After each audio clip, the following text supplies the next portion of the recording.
Hey everyone, it's been a little while. Last week I was really busy at the PayPal office doing a bunch of training and stuff. You may have seen the live stream of that. And then I have just been busy this week catching up with stuff. But something that I've been doing kind of to learn serverless functions and also because I was using a service that charged a lot, I built a URL shortener. So the service I was using before is HiveAM, and it's a URL shortener. It's awesome. If you look at bit.ly pricing versus the pricing here, look at Pro. Yeah, so this is $21 a month. And what on earth? No, that's not what I wanted. Enterprise edition. So yeah, pricing, I guess. I don't know. Anyway, I remember when I was researching this that Bitly was like silly expensive. Like I don't know. I think it was something like $75 a month or something. And so I found Hive and I was like, oh, $21 a month. That's great. At the time, I think it was something like $15 or maybe even $10 a month or something. So I decided, hey, I'm too busy. This was mostly when I was doing jsair.io. I wanted to have a really easy short URL for people to tweet. And so you'd click on the Twitter thing and it would say, here's the short URL. People would be able to remember that better, all that. And I would remember that better. So when I shared it with people, and then I did the same thing with kcd.im. You've probably seen me share these all the time.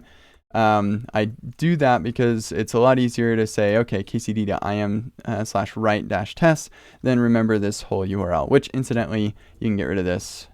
Boom. And that URL works too. It's interesting. You can, in fact, you can put whatever you want. This is on Medium. You can do whatever. It does not matter. All that matters is the thing at the end, which is interesting. And that's going to make it really easy when I finally build my own blog and port this over to Gatsby. Then my redirect will be pretty easy. Just need that ID.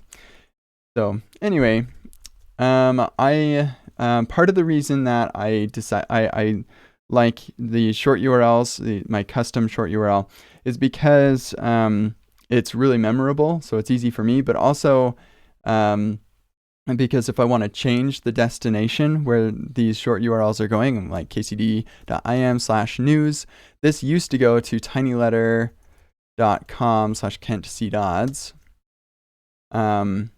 And then once I hit 5,000 subscribers on my newsletter, I needed to switch over to where it is now, which is button down, because TinyLetter, it's free and it's awesome, but it is limited to 5,000 people. So once I busted that, I had to switch to button down. And because I'd always planned on doing this, because I'd only shared kcd.im/news, I was able to make that change without having to update any links. So that's like my big tip for you if you are interested at all in like personal branding or whatever. I strongly recommend that you control the URLs or the domain for which you're sharing things around your platform. There are obvious there are some things where that doesn't really work very well. So like YouTube, for example, I do have a kcd.im YouTube, but yeah, like you can't really do a whole lot there. And then Twitter, I do have a kcd.im Twitter, but like nobody ever goes to that. Everybody just goes to Twitter, and all of these tweets, like I don't control the domain there. So there are some situations where you can't really control that, but for your blog and for things like a newsletter or whatever, controlling the domain is really useful, so you can make changes without having to worry about all of the long history of things that, or like links that have been shared out.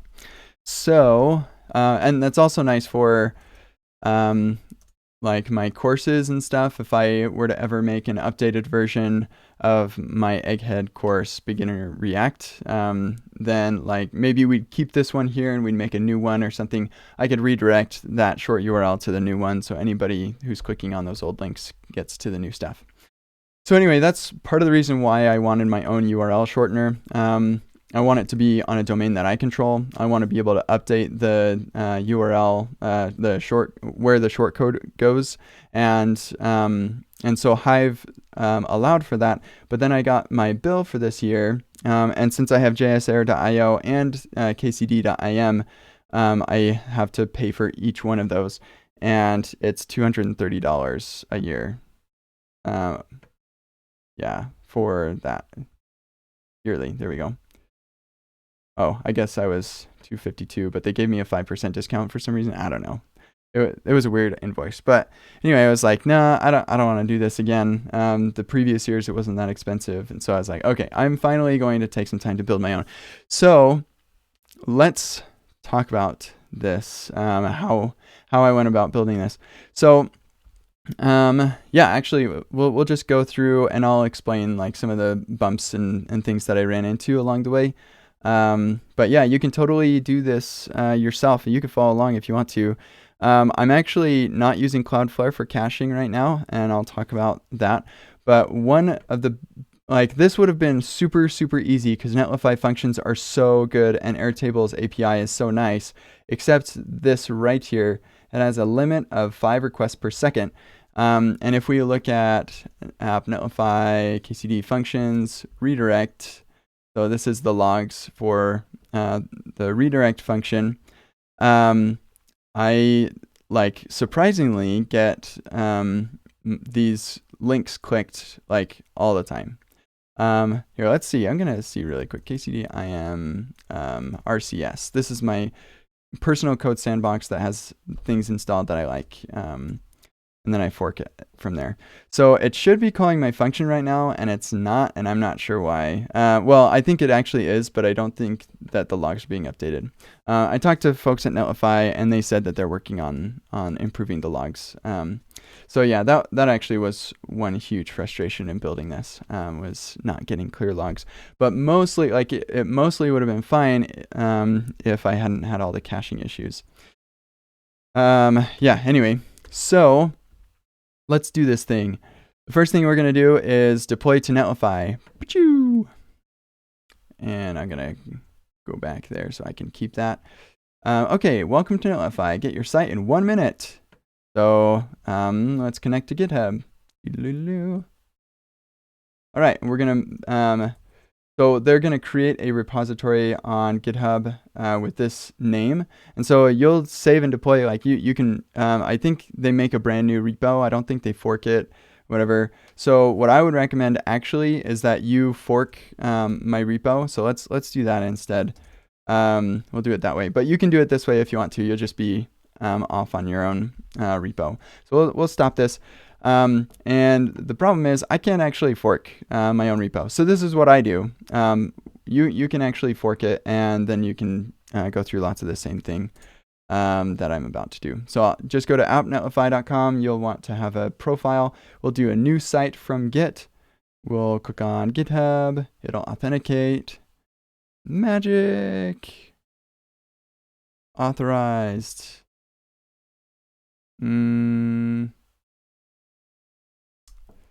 All right, I know that Sean Wang is watching right now, and he's probably like, "Oh no, what happened? Dollar is not defined." Uh-oh. Is that yeah, listener? I'm guessing this is actually a Chrome extension. Let's see. Where's reveal in sidebar? Yeah, that's a code extension. No biggie. Yeah, I don't know what's going on here. Boo. Okay, let's try this. Oh, here we go. Okay, sweet. So we'll do can't see dots, and I'm gonna enter in my password. Don't look. And sweet. Get it saved on all repositories. Yep. And I don't know why the save button's not working. There we go. Save. Waiting for github.com. Still waiting for GitHub, connecting. All right, sweet. So now I think they must have changed things recently because that flow is new. Yeah, that's interesting. Okay, so we're gonna search for repos, configure Netlify, and get here. Let's refresh here really quick. Let's just see. Okay, am I gonna have to do this again? Okay. Whew. No repositories found. Configure Netlify on GitHub. Yeah, this is new. A new flow. I want it on all repos. I want that save button enabled.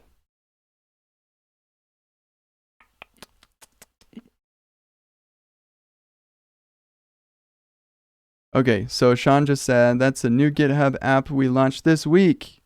The sign up is a one-time thing. This screen though, wow. Why is everybody so... Sean also said, whoa, green screen. Oh, that's what you're talking about. Gotcha. Yeah, it is kind of fun. Okay, Airtable. Do that little search. What? No. I'm in the middle of a really cool thing and now it's all busted. Sean, that save button is a GitHub bug. Okay, this is what we're gonna do then. We'll configure this. We're gonna select a specific repo, and it's gonna be the Airtable one. We're gonna save, and maybe we'll get lucky. There it is. Okay. Whew. Okay, so deploy settings for this thing.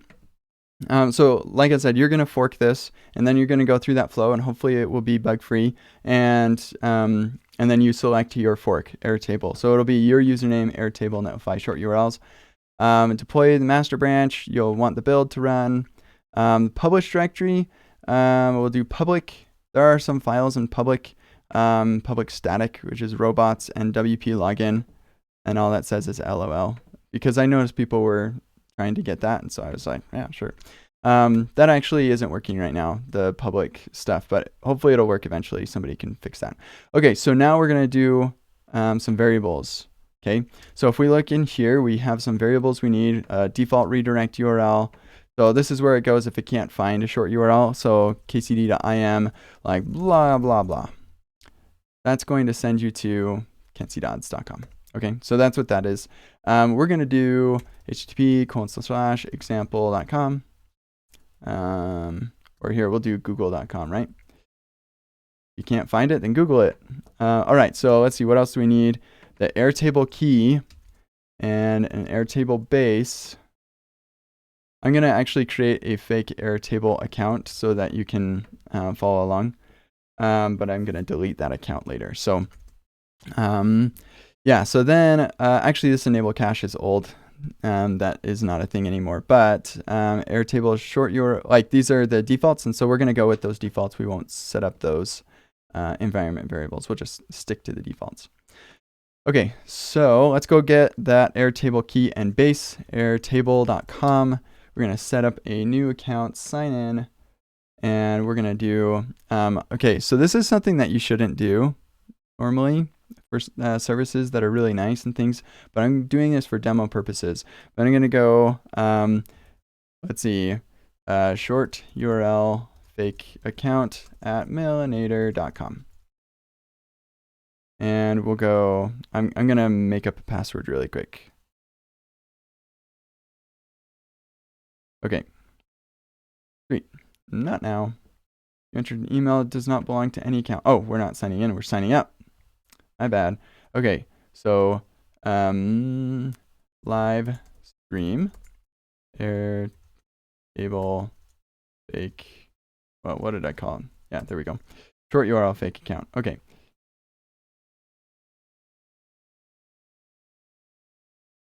Not now. Sweet, I'm using it for personal use. Continue. We're gonna go to mailinator.com. This is a service I've been using for years for really good things, not nefarious things. Please don't use that for nefarious stuff. Okay, so now we're gonna add a workplace. So this is gonna be short URLs, and we'll say goodbye to Shania, or yeah, whatever her name was. And we're going to start from scratch. And this is gonna be our yeah, I don't know, our URLs. Here we go. and I'll open that up. We've got table 1. I'm going to, so here's where things come around. Airtable table. So our table, we're going to have it defaults, as we see here, to URLs. So that's what I'm going to name it. We could name it whatever we want and then set the environment variable, but I'm just fine with this. So here, let's just go away all of you things. It's actually a pretty cool experience. So if you haven't used this before, then give that a shot. Okay, so we're going to go example. And, oh, here, let's rename this. This is going to be called the default short code. Okay, and we want the short code to just be a single line of text, so we'll save that. And then this is long link. Okay, long link. Sweet. And this is going to be a URL, and we'll save that. And then I'm going to delete that field. And example is going to go to http://example.com. And sweet, now we've got one. Here we'll do Google or magic. And we'll go to http://youtube.com. I don't know, and we'll delete this one. Delete record. All right. Sweet. So we've got some URLs. That's nice.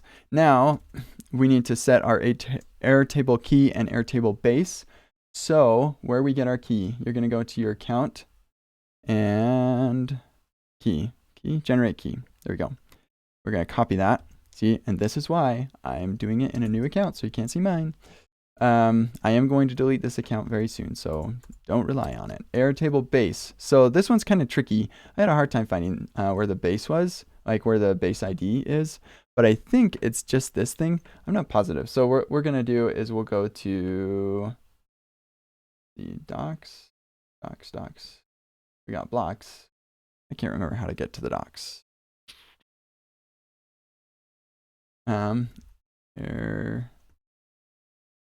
API docs. Okay. API docs. Nope. Okay. Airtable docs. Standard API. There we go. Cool. Okay. So then we'll get our Node.js thing here. And that's our base right there. Because we're on, here, we'll go to URLs table. There we go. Okay, so that is the base URL. So you're going to go to your docs for your particular base. You go to the docs there, and it'll have some example code. You click on Node. Oh, and show API key. Nice. So we can get the API key as well. So those are the two things. You got your API key, and then you have your base. I'm pretty sure that API key always starts with key, because I've done this 3 times, and all 3 of them have the key. And then your base is going to start with app. All right, so we'll go back here. We'll paste that in, and then we'll deploy the site. Okay, so let me review some comments while this is deploying. It's normally very fast, so that's cool. Okay. I'm really keen to use Airtable for dev stuff. It's branded as a tool for non-coders, but I think it's probably the best DB for small apps right now. I agree. I really like it. What example or what is exactly doing Airtable? What is it doing? So Airtable is going to keep track of our. Let's go back to our table here. It's going to keep track of our short URLs. So you can add and remove short URLs here, but I'm going to show you how you can, oh goodness gracious, go away. This is a really cool experience. You should go through that, but not right now. Whoops, delete this. Delete record. So yeah, you can, what I really like is how easy it is to look at this. You can like search for magic, and it'll show you where it is, and then you can go and update it. Really nice.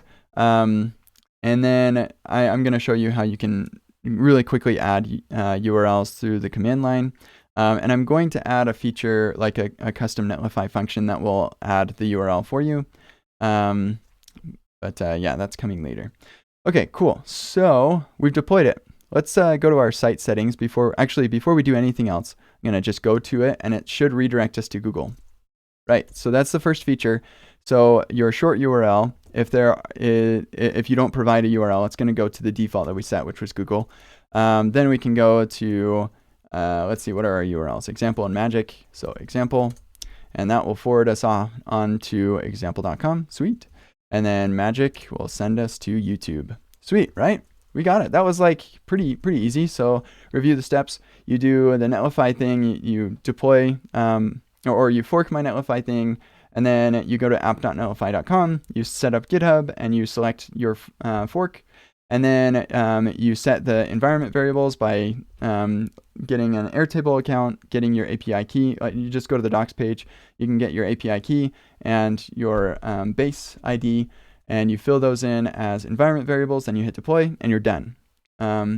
So it's not really a shortener though. It's a domain that you control, which is nice, but it's not a shortener because it's pretty long. So what we're gonna do first is I'm gonna go to site settings, and I'm gonna change the site name, and I'll say example shortener. So you can change this to be whatever you want.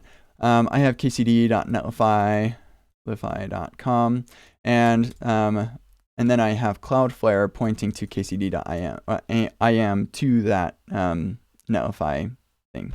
So it forwards that along, and then that gets forwarded and whatever. I'll explain how all this is working later. So yeah, we'll just say example shortener. And then if you want to actually make it short, then you can go to domain management and set up a custom domain. You can, I think Netlify actually allows you to buy domains. I'm not sure. Here, let's go to blah.com or .io. Verify. Sweet, it's available. So we can register it right through Netlify. And so you can do it all through Netlify, which is pretty cool. We're not going to do that. I don't want that domain. So let's see. What else do we need to do? Oh, yeah, we've got our Mailinator thing. How to get started with Airtable. Da-da-da-da. Please confirm your email. Sure, I'll confirm it. No, I'm not. I don't need to. Okay, cool. So let's talk about a couple other things. So what I'm doing right now is I already had those domains, kcd.im and jsr.io. I had them all set up on Cloudflare. And here, I think I can show you that. There's hopefully nothing too secret in there. So if I go to login, I'm already logged in, I believe, as my Kent C. Dodds account. And so I have my DNS servers all set up. I've got like some, if I go ama.kcd.im, that like forwards on to my AMA. So I've got a couple of those things, photo and resume and stuff like that. And x.kcd.im, xkcd, right? It's not as funny if I can't hear you laughing. Okay, so then we have a CNAME for kcd.im that is an alias to kcdnetlify.com, and then www goes to kcdnetlify.com as well. And then I've got my name servers all set up, and my registrars, I want my name. I want my name. I think they're great. But if you want it to be really super simple, then you can do this all in Netlify. I mostly had all this stuff set up already, so that's why it's kind of this way. One thing that I was really hoping to get was this page rules thing. So yeah, right now I have kcd.im/robots text because I kept on getting hammered with that. So I just forwarded that to static robots text. I tried to get Netlify's redirect thing working and it wasn't for some reason, so I'm doing it here. That's something I can look into later. And then all of Netlify's functions, which I'll show you in a bit, are routed at .netlify, and so I don't want to cache anything there. And then here I said everything else I want it just to cache everything so that my function isn't called. But I really had some problems with that, so I'm not doing any of that caching right now. That's maybe something to look into later. But yeah, so you don't really need to do any Cloudflare stuff. Pretty much what we have now is good. And so that's where I'm going to leave it at for right now. So let me see. Let me just see really quick if there were any other questions or things. Yeah, so Rook said, do any databases work? In theory, like a Google Docs sheet. Yeah, that would work. Airtable is very dev friendly. It's got a nice API. Yeah, so Benhinda is saying this is just for small apps, right? Yeah, I think Airtable can support bigger applications and use cases and things, but they yeah, then you have to start paying. Like so far, we haven't spent a dime on anything, so that's kind of cool. If you wanted to get to something like actually big and serious application thing, then maybe Airtable isn't the best for you. I don't know. Maybe it's really good. So I saved myself a bunch of annual cost open source solution in the process. Yes, that's what I did. Okay. Cool. So let me take a look at, or let me show you how all this stuff is working. So we've got our deploys. Whenever we push a change, and actually, if you are going to be, well, you're going to be based on your own fork. So if I'm making updates and stuff, you'll want to update your fork and then push to your fork's master that has the updates. And then whenever you do that, it's going to do a deploy. And the deploy, what this is doing, it's installing all dependencies and whatnot. And then we're using this this tool called Netlify Lambda, which will build our functions. And that does a Webpack thing, and it's magic. And then it pushes up our site, and it's live, and it's great. So let's see. Once our site is live, then we'll have some functions here because we have that configured in our Netlify TOML. And so we only have one function right now. We'll probably have another function called shorten, which will allow you to shorten URLs right from the browser. Maybe you can make a Chrome extension for it and stuff. It'd be kind of cool. This, by the way, totally, it's open source. Pull requests are welcome. And again, we're having some more issues with the function logs. So that is a little bit frustrating because it should, if I go to this and go to example, then that should hit my, what? Oh, that's right. I changed my URL thing. Go there and example. So that's going to go to Google. Wait, no, it shouldn't go to Google. What? Example or magic. There we go. Okay, so what you just witnessed is something that I've been experiencing with Netlify, where I would be able to. Oh wait, here we go. We've got some things that wants to go to magic. Yeah. See, we didn't get any logs for that time that it sent me to the default Google, so I'm not sure exactly what's going on. But yeah, it is what it is. Okay, I'm pretty sure this, I feel pretty confident this is working, but sometimes I get redirected to the default for reasons that I don't understand. But now we're getting our logs, which is cool. So if I go to magic, we're going to get a log for magic, redirecting to magic. It exists in our in-memory cache, which is interesting. So we're going to go look at all of the code for all this stuff. Okay, so you got your function log. Hopefully, I know that they're working on it now, and hopefully it will be better soon. So let's take a look at the actual code for all of this stuff. So if I go to my terminal, and here, let me go Airtable. And actually, I've got my env in here. Let me just move, because this env has my kentcdods or kcd.im stuff. So I don't want to show you that. And it also has my JSAir stuff. I'm going to move that too. Okay, cool. Now that that's been moved over to the desktop, we'll bring this over here and I'll pop it up full screen. So here is the code for all of this, how it is all working. Let's look at the package.json first, just to get a contextual picture of what's going on.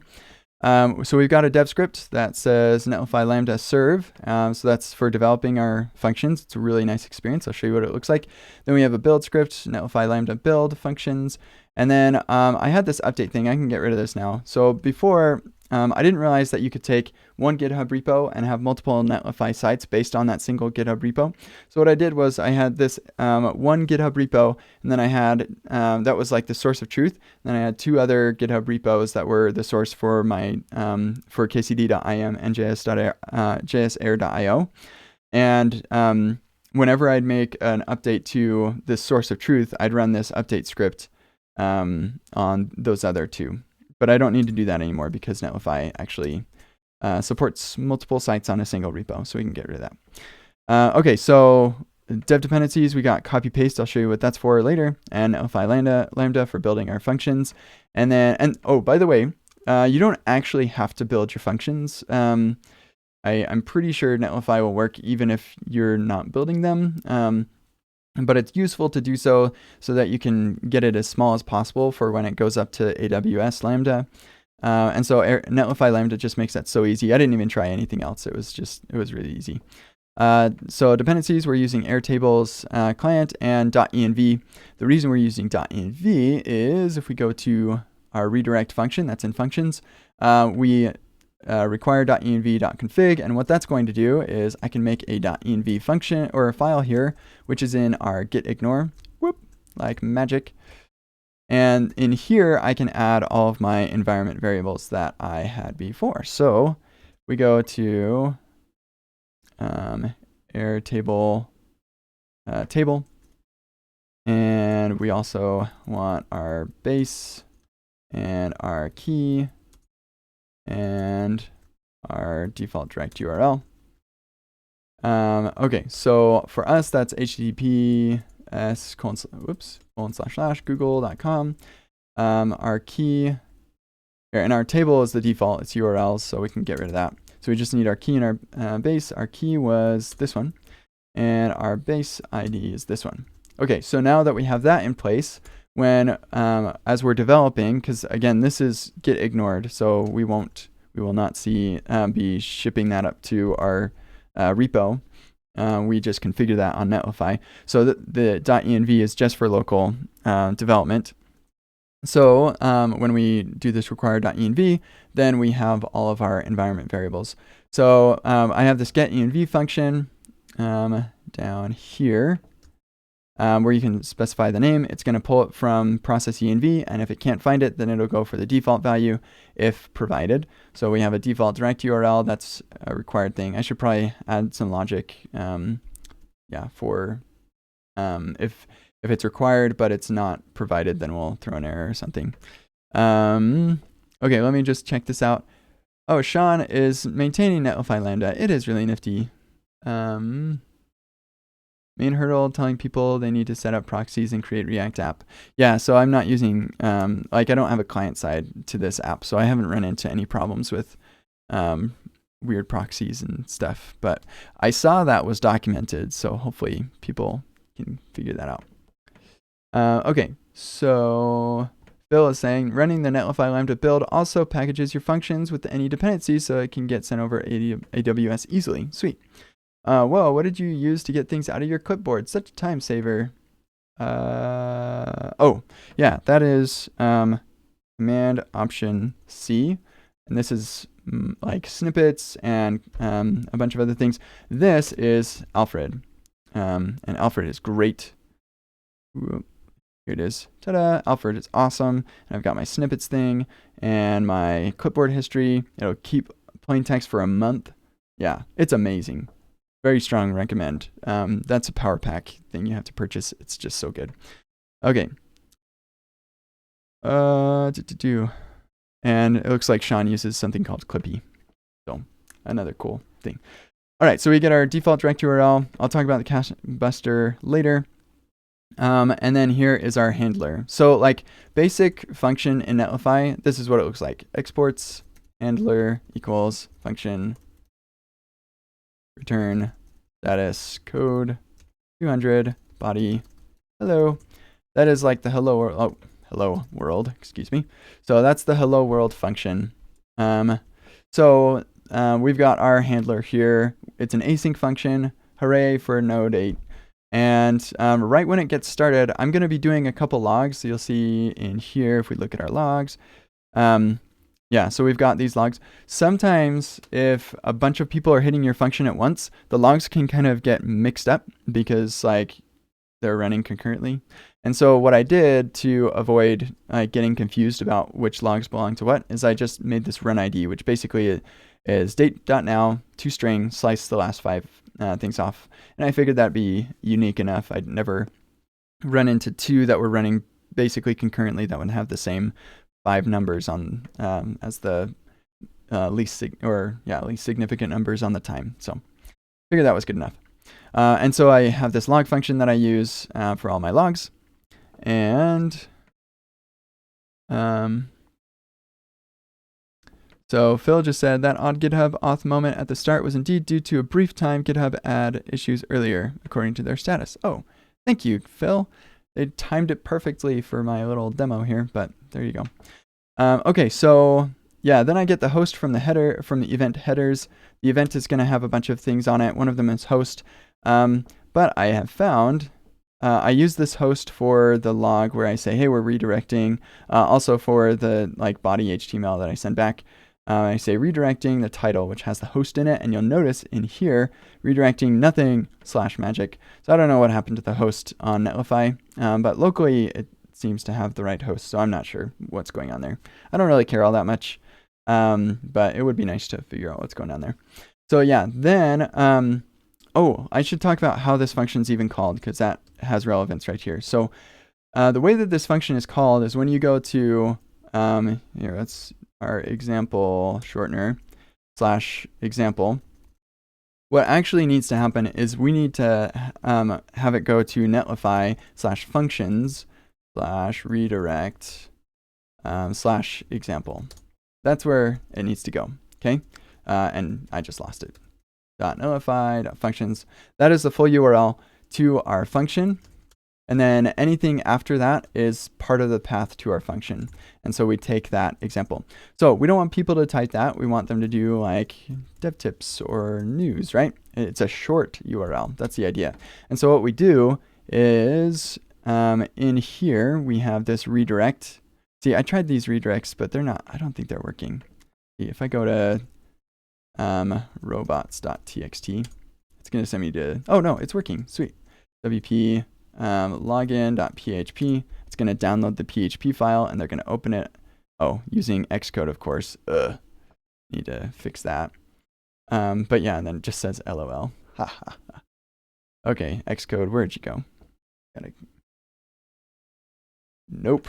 I never want Xcode to be opened. Okay, so yeah, so in our Netlify TOML here, we have this redirect at the bottom that says, well, here, actually one at the top, right here.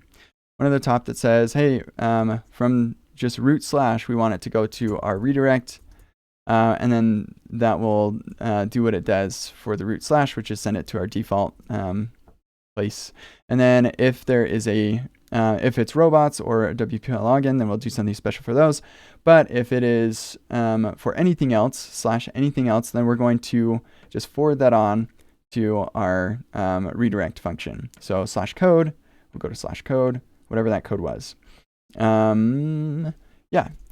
So, oh shoot, I just did Command Q. Let me get VS Code up again. What? Okay. So then if we go to our redirect function, what we're going to have on event.path is going to be something like .netlify /functions redirect /example. Okay. So what we need is I need to take this out and just leave myself with the example. So I don't really care. All I know is that everything after redirect is after redirect / is my example, is the code. And so that's what I'm doing right here. So I say match everything from the start all the way to the redirect. The / is optional. Maybe it exists, maybe it doesn't, I don't care. And then we'll take everything else all the way through to the end. And then when we do that match, we've got this group. And so when you do a match, what you get back is an array if it matches.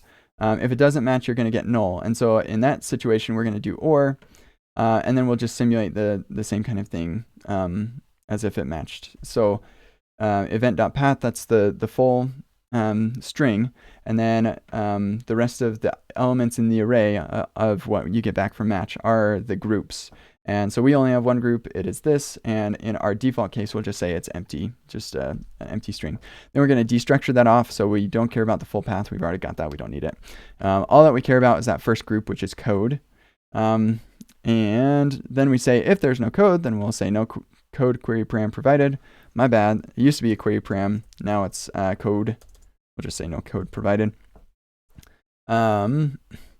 And then we'll just return get response with all the defaults. So we'll go down to get response.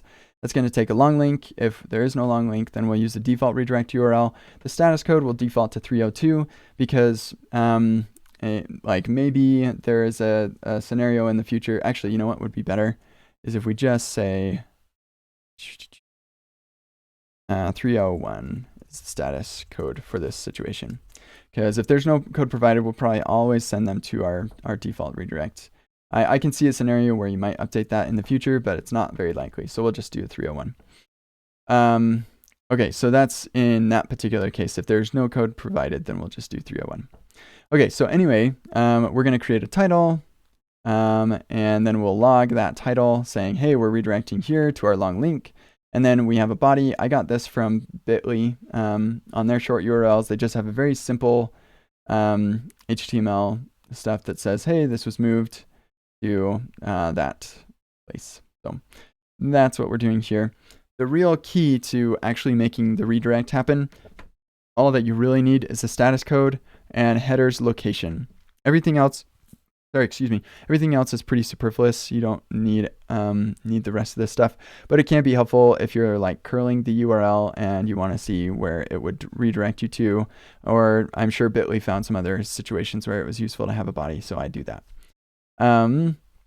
This is really important. I'd really like to be able to turn on the cache control because it's not very likely that I'm going to be changing URLs. Like sometimes I do, but not very often.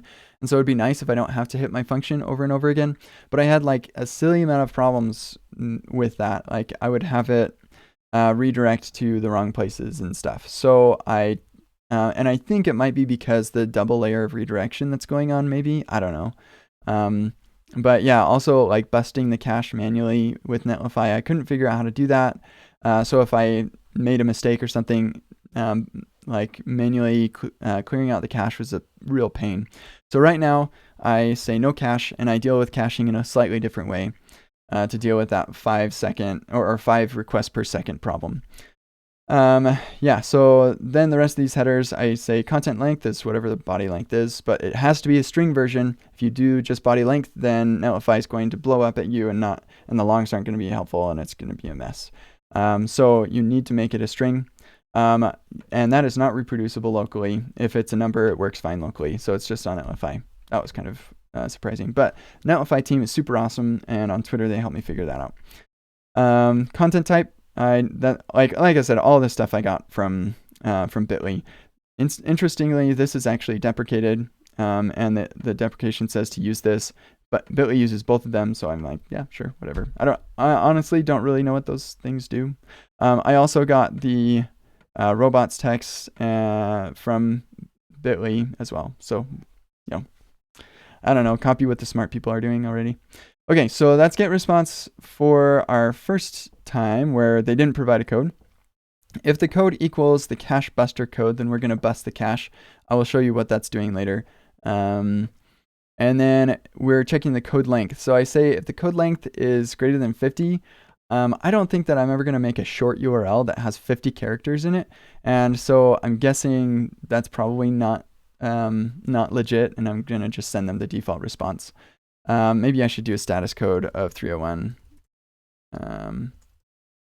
here as well. I don't know. I'll probably just leave it as it is. I don't care. All right, sweet. So then I actually initially did this as 20, and then I started seeing people on KCD.im getting this log for something like, I think it was kcd.im/webpack something workshop or whatever. And I was like, yeah, okay, maybe we'll do 50, because 50 would be like, hello world, like, I don't know, how many characters is that? 1, 2, 3, 4, 5, 6, 7, 8, 9, 10, 10-ish, 2, 3, 4, 5. Like, I don't think I'll ever make a short URL that's that long. That would be weird. So, yeah. Anyway, then we got the fake cache. I'll explain the fake cache later. We've got our API key base table. We're getting all these environment variables. We've got some defaults here. And then we require Airtable. Now, why am I not requiring it at the top? Because I am a armchair performance weirdo, and I just say, hey, let's not require it until we actually need it.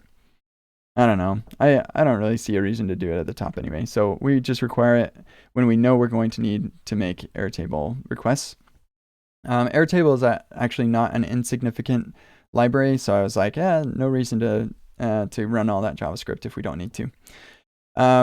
So yeah, then we get the result from awaiting a new Airtable. So we create a new instance of Airtable with our API key, and then we say, hey base, this is the base I want. And then we say, hey base, whatever, this is the table I want. And then on that table, I'm going to select. We're going to select only one record. The field we want is only the long link field. So you can have any other fields on there that you want to. And then this is our filter formula. So we want the short code field to equal the code that we've given. So short code field is short code, and then we have long link. So if we look at our Airtable, we're basically saying, find me the row that has short code equal to, equal to our short code that the user is looking for, and we're only, and so then we get that record or all the records that match that, and then we get the long, we're only getting the long link field. Okay, so our result should be an array of all the records that match that. But we only want one, and there should only be one that matches anyway. So we get the first page. You can also do each record, I think, or each page, I think, something like that. But we only want the first page, so we'll just do that. And then with that result, we'll take the first one, and we'll say get long link field. And if there is a long link, then we'll stick it into our fake cache, I'll talk about later. And then we'll say get response with that long link and our status code of 301. If there is no long link, then there's no long link associated with it. So somebody deleted it or something, I don't know. And we'll just do the default response. So there could be a situation where result is an array of 0 items and we call get on undefined. That is one of the reasons why we have a try around here.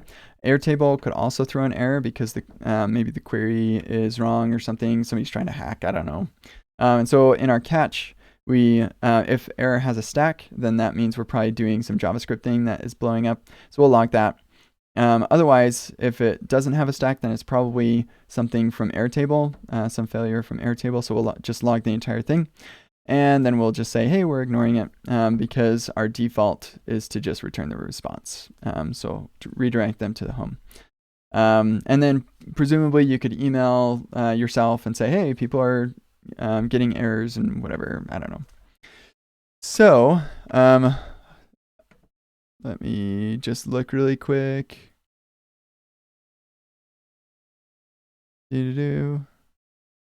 Oh, okay. Cool. So let's talk about this cache thing really quick. So like I said, like people will run through this function. Like it depends on how popular your links are. Right now at the moment, there's no way I'm going to get 5 clicks on a short URL at this very moment. 5 clicks in a second, that just like is very unlikely to happen. So I'm not worried about bumping into that rate limit from Airtable. But if I were to, I don't know, create some egghead course and have a short URL for it and tweet that out, I'm going to get like crazy number of requests here. And so that is going to go over the rate limit, and that would not be good because then people don't see my course, and we're all really sad about that. So yeah, that was why I wanted to do the whole caching thing with Cloudflare. I ran into a silly number of problems with that. I'm not even sure what happened. And so I talked with David Wells, who works at Netlify. He's a great person. And he suggested or told me that, you know what, serverless functions, as stateless as they are supposed to be, they actually keep those functions alive and running so long, for who knows how long. We don't really know, but they do keep them alive and running. And so what you can do is have an in-memory cache. And so that's what we're doing here. So when we get that long link, we're going to have our fake cache, and we'll put our it's a map, so it's just an object. By the key is the code and the value is the long link.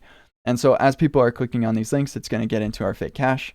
And then right before we go to Airtable, we're going to say, hey, is this code in our fake cache? And if it is, then we'll just use that. Otherwise, we'll go to Airtable and then we'll put it in our fake cache for the next person. And so then it stays alive for a while, and then it's going to die, or like our function will get removed or whatever, memory cleaned up I don't know. And then our fake cache will be empty again. But I have learned that you never want to have a caching thing that you cannot bust. That's like really basic first thing that you want to do if you're going to cache anything is have a mechanism for busting that cache. And so that was the first thing that I did was I created this bust cache function, which basically just reassigns fake cache to a new object. And then we can continue on. So let's get a demonstration. So right here, oh wow, people have been like plucking around with this stuff.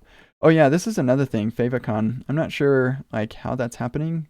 Yeah, but some browsers are like, hey, let me see that favicon. I don't know. It's weird. So I should probably have some special thing to handle that. But here, so we've got, because we didn't see the previous logs, we're actually seeing our in-memory cache logs immediately. So our shortcode magic exists in our in-memory cache, example exists in the in-memory cache, and so on and so forth. And so, oh, I just realized that I'm returning nothing. What I should return here is a status code of 200 and a body of cache busted. So let's see what happens, because this isn't actually deployed yet. So I'm going to use the bust cache code. We're going to go to this bust cache. Yeah, bust cache is not defined. Oh, what? Uh-oh. I spelled it wrong. Ah! So clearly I haven't tried that feature yet. So let's go ahead and we'll commit fix bust cache, and we'll push that. That's interesting. So actually another way to bust the cache that's actually pretty easy with these functions is you just deploy a new one. You can add a comment, deploy a new one, and your old functions go away and the new ones come up. But if you don't want to have to do that whole deployment process, that's where this is kind of useful. So hey, you can check out, let's see if I'm fast enough to see how fast this deploys. Okay, so it's building. I've always been in love with how fast Netlify CI is. Yeah, it picks things up really quick. The Netlify Lambda building thing, that's running Webpack. There's not too much we can do about speeding up Webpack. Okay, so I'm getting some messages here.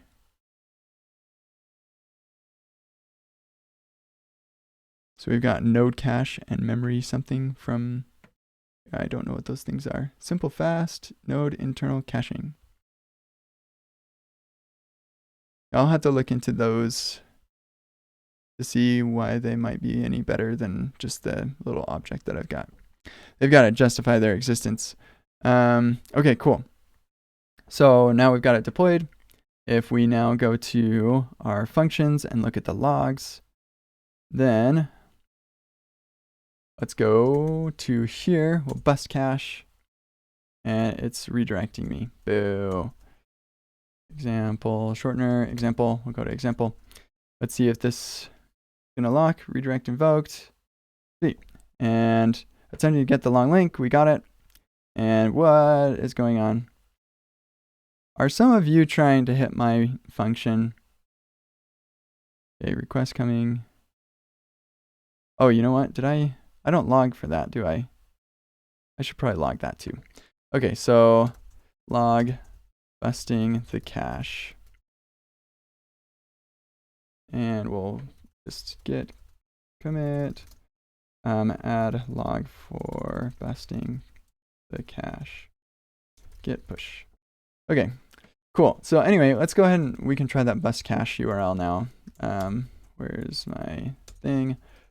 Bust cache. Sweet, cache busted. Hooray! All right, and so now if we go to example, and we go into example.com, attempt to get the long link. Sweet. All right, that's good. And then we'll try it again. Example. And sweet. It exists in our in-memory cache. And then we can go bust it again. Ha, this is fun. Bust cache. We bust it. Oh, I haven't redeployed that log, so we don't see that log. Oh, we don't actually, we should see a request coming in to, so we don't see that log. And it got redirected. Ah! Netlify. Okay, fix this problem. Yeah, and Phil just mentioned that all these functions are version or like instantly rollbackable because you can redeploy previous versions, which is pretty sweet. So, but Netlify, I need you to tell me why going to bust cache just now didn't hit my function and sent me to my default. I'm not caching. There's no caching. This is not good. Okay, let's try to go there again. Go there again. I don't know what's going on, folks, but yeah, this is kind of annoying. Okay, sweet. Bunch of people are hitting this thing now, so I can't make sense of my logs. But if we go to example, that should take me to example.com and attempting to get the long link, and it's in our in-memory cache. Sweet. Okay, so that's pretty much it. Although I wanted to show, clearly there are a couple rough edges, but I want to ask for any of you who are hanging out still. As I was building this, I was like, hey, this might be kind of an interesting egghead course. Would anybody be interested in me making an egghead course about using Netlify functions to create and Airtable to create a URL shortener? Let me know in the comments. And yeah, I'm gonna wrap this up. So let me just check really quick. Yeah, I think we're done with questions. Looks like Netlify has a couple things to look into. It'd be cool if they did. But this is totally free, so I can't really like complain a whole lot. I'm not spending a dime on any of this stuff, except for kcd.im. That's a domain I had to pay for. But other than that, I'm not spending anything. Before, I was spending like $500 per month for both of these. Oh, I didn't show you. Actually, there was one other thing. I wanted to show you this other shorten.js. Okay, so this one's cool.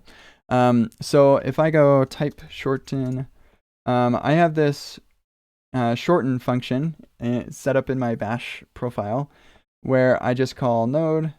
Oh, and actually that needs to be updated, I think. kcd.im. Yeah, I need to update that. But anyway, I node other shorten, and then I pass in the two arguments. So I can say shorten example, or here it needs to be my http://example.com. So the URL to my custom URL that I want it to be. So example. And yeah, I'm like all messed up. Actually, you know what? I'll just do it here. So we'll say node other shorten, and then example, or here we'll say http://example foo, and I'll say foo as my short URL. And then it says attempting to set redirect foo to example/foo, and undefined foo has been copied to your clipboard. Whoops. So the reason that's happening is here. Let me fix it first, and then you'll understand what's going on. So we'll do this. We'll add a URL base.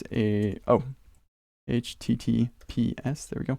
HTTP s:// Actually, it's just this thing. That's our URL base. So in my project, it is kcd.im/. Okay, so that's what your URL base would be. So now if I run this again, we'll do foo2, and it's going to copy that to my clipboard. I'm going to command click that. Oh, and it opens up in the wrong window. And actually, it sent me to Google, not where it should have, but I bet if I go there again, it's going to send me to the right place. Oh, yeah, example.com foo3. There we go. Okay, so then we go here, foo3. There we go. Sweet. So, and then we get those added to Airtable. So let's look at how this is working. I'm going to delete all of these. Delete selected records. And so, yeah, so then you can make an alias and just have the repo local and run this all the time. So we get Airtable, we get URL to parse the URL, basically just to verify that the URL you're providing is valid. And then this copy paste thing, so you can copy it to the clipboard. That hasn't received an update in like 2 years, but it still works. So, and then I require .env config from the root env. So the same thing that you were using to develop the functions, you can use for shortening. We get all of the stuff that we need from there, and then from process env, or from process argv, we're going to get the long link in the code. So this is going to be your node executable. This will be this file. So we're just ignoring those things. And then long link and code. And if you don't provide a code, then we'll generate it. So if the code you provide is an empty string or null or whatever, or if you don't provide, it's undefined, then we'll generate a code. And what that does is this is total Stack Overflow copy paste, where it's any random combination of those things. Yeah, normally my short URLs are like have some significance, but sometimes I just want a short URL. And so that's where that comes in handy. And then we've got our main function, it's async, so we're going to call that. We'll say if you don't have a long link, then you must provide it as an argument. Then we'll validate it, and if calling new URL on that long link throws an error, then it's not valid. And then we'll attempt to set the redirect code to that long link. So we're going to get our existing records first. So we'll get existing record. And basically that's just going to say, hey, Airtable, get me, do we have a code or a field or a record that has that as its short code? Because if we do, then a link with that code already exists. So I looked it up, and Airtable does not allow you to enforce uniqueness. They do have it if you're like a paying subscriber. You can use what's called a base, I think is what they call it, or a block, and then you can do that. But yeah, for the free tier you can't, so we have this block of code for that. And then I call shorten, and what shorten does is it says, hey Airtable, get me my base table thing, and I'm going to create a new field with that short code and long code field set to the code and the long link. And then when that's done, we're going to copy the link with the URL base, which should include the slash, and then the created record fields, short code field. So that what we get back from this shorten thing is the record that we just created. So yeah. And then what we do is we copy that link. We use copy, which is callback based API, and yeah, and we say it's copied to your clipboard. So it's pretty easy. But yeah, I keep this on my machine, and then I have an alias to it. I did that with Hive as well, my old URL shortener. They had an API, and I just would hit that API. It was a REST API. I used Axios, I think, and just hit it directly. And so yeah, so this thing is totally like usable, and you can contribute to it. I'd really like to have a shorten function where I can provide some sort of I don't know, an environment variable that is like a special key or something that will allow me to create short URLs. I don't want to have to do a whole auth weird thing, but yeah, just some secret that I can keep locally on my machine. Then the shorten function will check, okay, is the secret that you provided to me via a header or a query parameter, is that secret the same as the one in the environment variable that they set? And if it is, then we can create a new short URL. So that would be cool, because then I could just, my thing could just curl. I could also just do it from any computer, so long as I remember what that secret password thing was. So maybe I'll do that eventually. What I have is working, and it's time to move on to something else. But yeah, let me just check any comments that people are saying. Yeah, so Paulo is saying an egghead course would be great. I think that'd be cool. Airtable, all the things, hooray. Hope the egghead course will be free.